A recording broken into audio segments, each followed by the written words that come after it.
Donc là, nous sommes en train de faire une pause par rapport à une expérience qui est quand même très importante pour votre mouvement, parce que c'est là qu'on va capter les énergies. C'est un exercice de, de transmutation, de transmission des énergies qui viennent d'un autre plan.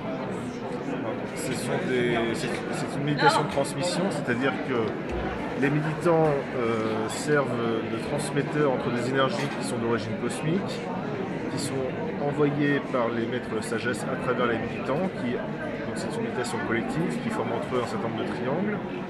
Et le but de cette méditation de service, c'est d'abaisser le taux vibratoire de ces énergies pour les rendre utilisables, praticables, après dans une redistribution par les maîtres de sagesse dans le champ de l'humanité. Est-ce que ça signifie que les personnes qui vont recevoir ces énergies, après, elles vont être chargées de quelque chose qu'elles vont pouvoir répandre autour d'elles? Non, les énergies envoyées passent par l'intermédiaire du corps humain, notamment des chakras des participants, des méditants. Cependant, ces énergies ne sont pas accumulées par les personnes.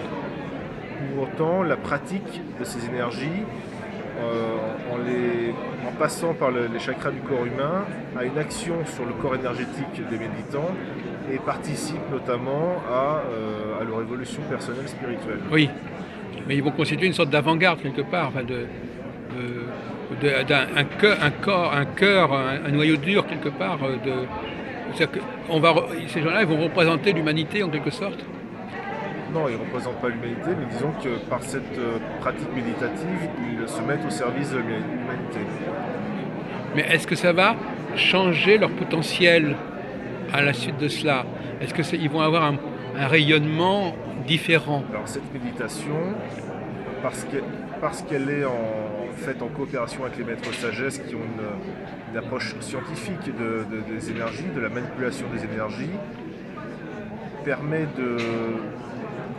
d'accomplir, de réaliser le potentiel humain qui est à l'intérieur de chacun d'entre nous.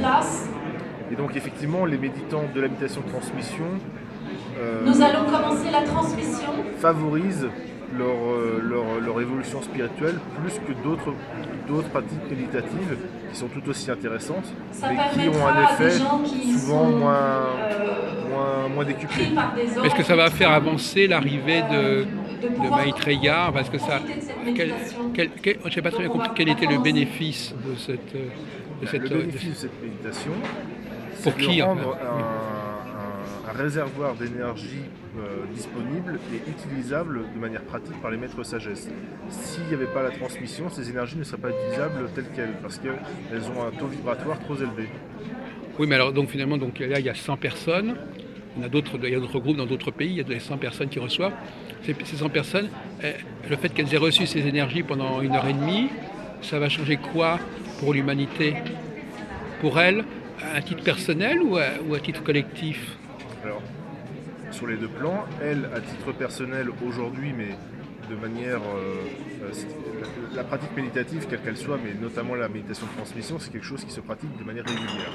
Donc là, c'est un événement exceptionnel ce week-end, mais la plupart des gens qui méditent le font une ou plusieurs fois par semaine de façon régulière. Ah d'accord, à plusieurs collectivement. Ah voilà, c'est ça, c'est important. Donc ça s'inscrit dans une durée, et c'est cette pratique dans la durée qui favorise un développement personnel. D'accord. Et après, il y a un bienfait qui est apporté pour l'humanité, puisque en faisant ce travail de transmission, sur la durée, un réservoir, je me répète, un réservoir d'énergie est utilisable. Et vous-même, vous l'avez pratiqué, cela? Oui. Est-ce que ça vous a apporté quoi? Ça a changé quelque chose dans votre mode de fonctionnement, dans votre qualité de vie? Je ne sais pas. De toute façon, la méditation, de manière générale, a pour but de construire un pont entre notre constitution qu'on appelle inférieure, la personnalité, et entre notre âme. Et donc la pratique de la méditation et de la méditation de transmission en particulier participe donc à créer ce lien avec notre âme et donc à exprimer notre nature véritable qui est notre nature divine. C'est une forme de yoga quelque part, enfin, on peut dire. Oui, c'est la méditation de transmission, c'est à la fois un karma yoga, c'est-à-dire un yoga de l'action, c'est-à-dire du service, une activité de service, et un laya yoga, c'est-à-dire un yoga des énergies. Oui, d'accord. Voilà, on va dérouler les fils du tétraèdre. Donc ça, c'est une méditation qui a été mise en place par le maître de Benjamin Crème à partir de 1973 ou 1974, il me Oui. semble, et qui donc se développe depuis, et en France et à l'étranger, dans le monde, il y a des centaines de groupes de méditation de transmission qui existent. C'est une sorte de prière, c'est de la prière, mais il n'y a pas de parole en fait.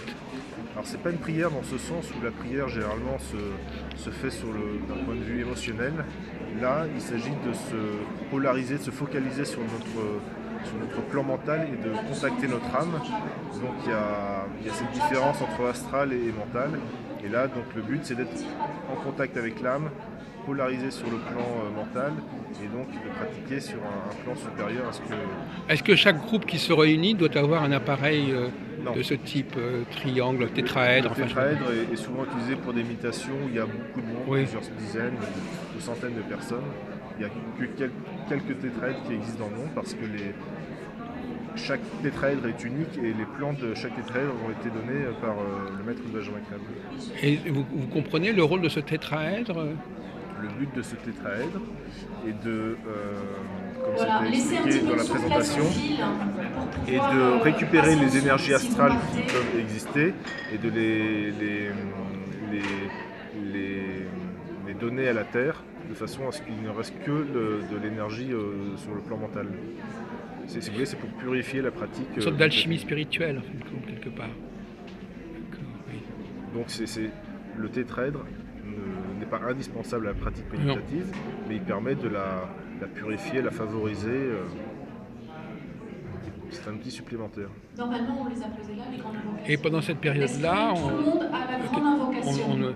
il faut avoir une capacité de concentration, de purification, Est-ce qu'il y en a qui n'en on fait le ont vide pas? mental. Levez la main ceux qui n'en ont pas. La pratique consiste à réciter un mantra qu'on appelle la grande invocation. Ah bon, et donc les gens, on leur a distribué Tout à fait. C'est dans quelle langue ça? Alors là, il est en français parce qu'on pratique en France. Mais On le récite dans sa tête, c'est ça? Non, c'est récité à voix haute. Chacun, tout le monde, tous ensemble. Pendant une seule fois ou pendant toute Une seule fois. Ah bon, d'accord. La récitation de ce mantra a pour but d'attirer l'attention des maîtres sagesse pour leur dire on va pratiquer la méditation de transmission. Ah oui. Et ensuite, chaque pratiquant se concentre sur son chakra qui se trouve entre les sourcils, qu'on appelle le centre ajna, et doit maintenir son attention sur ce centre durant toute la durée de la méditation. Et tout à l'heure, vous disiez justement que S'il vous plaît, on va commencer à méditer. Donc, c'est pas le moment de faire l'interview. Ah bah